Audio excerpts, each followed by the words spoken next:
Você já está indo para o 4º ano da faculdade de psicologia, ou para o 5º, ou quiçá acabou de terminar e ainda não sabe qual linha ou abordagem você pretende atuar? Calma, que neste vídeo eu vou te contar um pouquinho de como essa escolha funciona para que você não fique desesperado.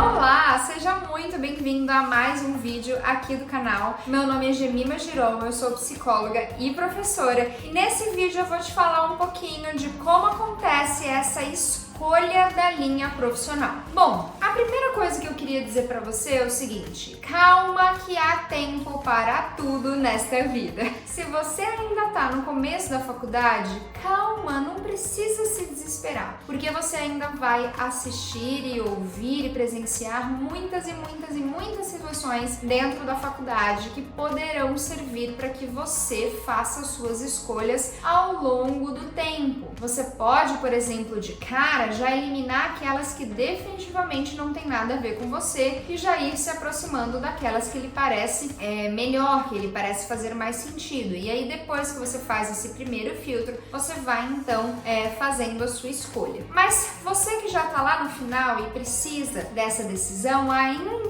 vale também a frase calma que para tudo há tempo. Você pode fazer estágio numa linha que você acha que pode ser adequada e durante o estágio você vê que não é aquilo que você imaginava e você pode trocar. Você pode começar a sua clínica, começar a sua carreira enquanto psicólogo clínico numa determinada abordagem e ao longo do tempo perceber que não é aquilo que você gostaria. A minha própria terapeuta, ela tem um percurso bem parecido com esse. Ela começou a atender numa linha freudiana e ao longo dos anos ela percebeu que ela não concordava exatamente com aquilo. E aí ela mudou para psicologia analítica, de Jung. Então também você não precisa carregar esse Marte achando que na hora que você pega um diploma, você precisa estar com a sua linha definida e sacramentada, como se você nunca mais pudesse mudar, tá bom? Então não é assim, calma, vai com calma. Bom, mas acho que você pode otimizar essa escolha ou favorecer esse momento de escolha a partir dessas reflexões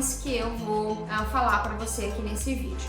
Acontece que as linhas teóricas em psicologia, as grandes linhas teóricas, que basicamente são 3, que são aquele grande grupo das humanistas, existenciais, fenomenologia, gestalt, etc. O outro grande grupo da psicanálise, da psicologia analítica, e aí com vários autores dentro da psicanálise. E o outro grande grupo é o grupo da terapia cognitivo-comportamental, das terapias cognitivas, que é inclusive uma das disciplinas que eu dou aula da faculdade, e também a análise funcional do comportamento, a psicologia comportamental nesse outro terceiro grande bloco. Então eu acho que a primeira coisa que você pode ir fazendo, isso lá no 2º ano da faculdade, é identificar qual dessas 3 grandes linhas lhe faz mais sentido. Tem uma frase que costuma circular aí durante a graduação, que não é você que escolhe a linha, mas é a linha que escolhe você. Isso parece um pouco blá blá demais, né? Uma frase muito filosófica demais,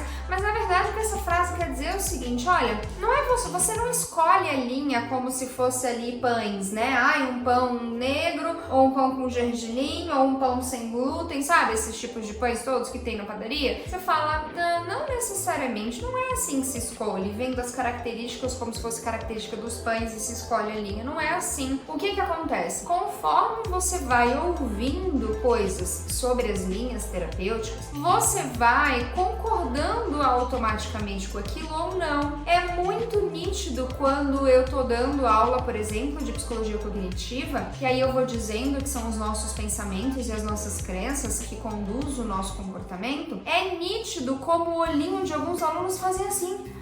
É óbvio que esse aluno é um aluno que não concorda com essa afirmativa. A questão é que nem ele tá percebendo que ele tá fazendo essa cara. Em compensação, tem outros alunos que quando eu falo isso, os alunos fazem assim.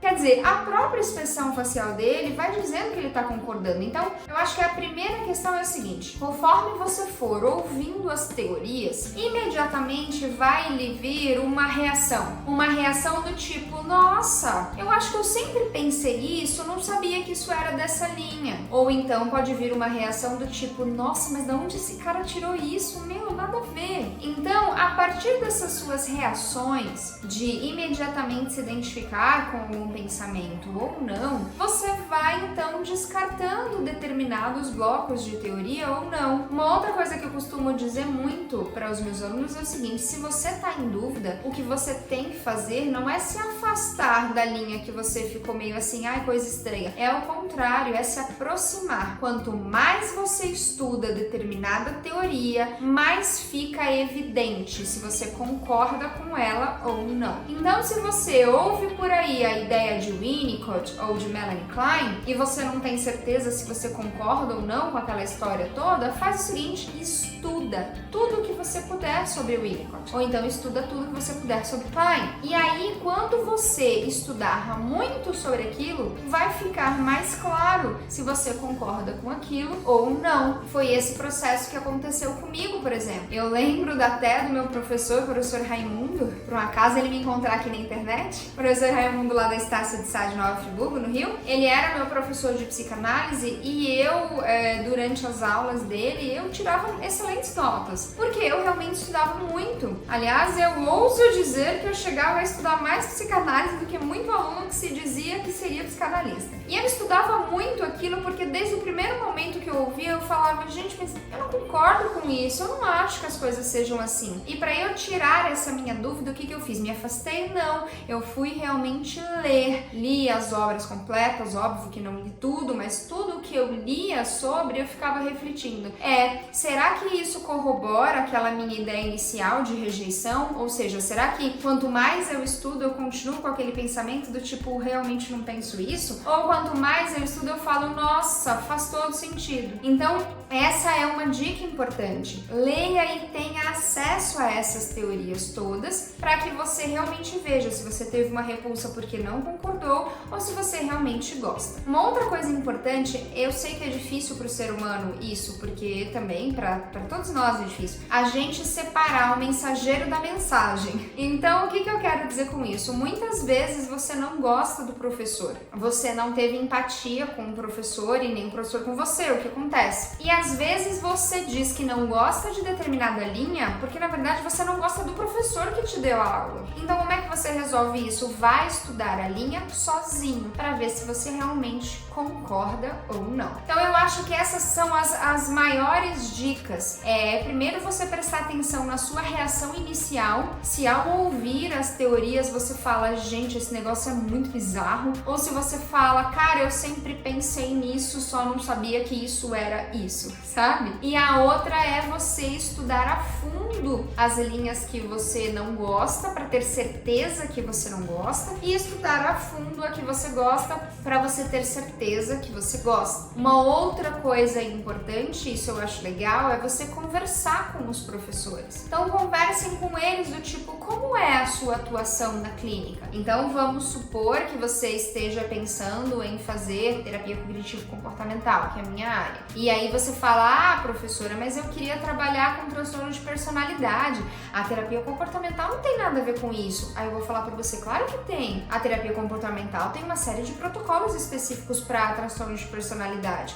E aí você vai, nossa, eu não sabia disso, porque às vezes na grade da sua disciplina não tem todas as opções terapêuticas que aquela linha oferece. Então você conversar com os professores e perguntar a eles sobre isso também é bem importante. E por fim, eu acho que vale a seguinte reflexão, que eu farei um outro vídeo falando sobre isso, né? Eu farei um outro vídeo falando pro pessoal que se formou, o que vai fazer agora que se formou. Mas uma outra coisa legal é o seguinte, não perca oportunidades. Faça estágios e vá trabalhar em várias áreas que você puder, porque talvez ali na prática você vai ganhar gosto por aquilo ou não. Então tem gente que fala, eu jamais vou trabalhar com psicologia social ou psicologia sociohistórica. Não sei, será? E se tiver um programa numa ONG ou um programa num CAPS precisando de estágio e você sabe que é de psicologia social, psicologia sociohistórica, Por que você não vai a esse estágio? Participa dele por 6 meses para ver se essa realmente era uma linha que você não gostaria. Ou então, como muitos alunos meus falam, eu jamais vou trabalhar com criança com transtornos, e aí você faz um estágio em AT, acompanhante terapêutico, e fala, nossa, como essa área é legal. Então você também se dispor a ter contato verdadeiro com as linhas da psicologia, com as áreas de atuação, isso também vai ajudar você a decidir e a decidir por aquela área, por aquela linha que realmente lhe toca, que você olha e ouve aquilo e fala, nossa, faz todo sentido. Então essa eu acho que é a grande dica, é você se perceber. No momento em que você ouve aquelas coisas, ouve sobre aquela teoria, o que lhe vem à mente? Nossa, que viagem! Ou vem à mente, nossa, eu sempre pensei isso. Acho que isso vai ajudar você a pelo menos traçar um rumo inicial entre essas 3 grandes áreas da psicologia, tá bom? Eu espero que eu tenha ajudado e vai lá no meu Instagram, me escreve por direct dizendo aí qual é a sua grande angústia, qual é o seu grande dilema entre essas escolhas dessas linhas psicológicas, que quem sabe eu não venho aqui fazer um vídeo só para falar e responder sobre a sua dúvida, tá bom? Eu espero que vocês tenham gostado, se inscreve no canal e ativa as notificações que eu estou colocando sempre 2 vídeos por semana e aí o YouTube te avisa toda vez que tiver um vídeo novo, tá bom? É isso aí, a gente se vê no próximo. Tchau!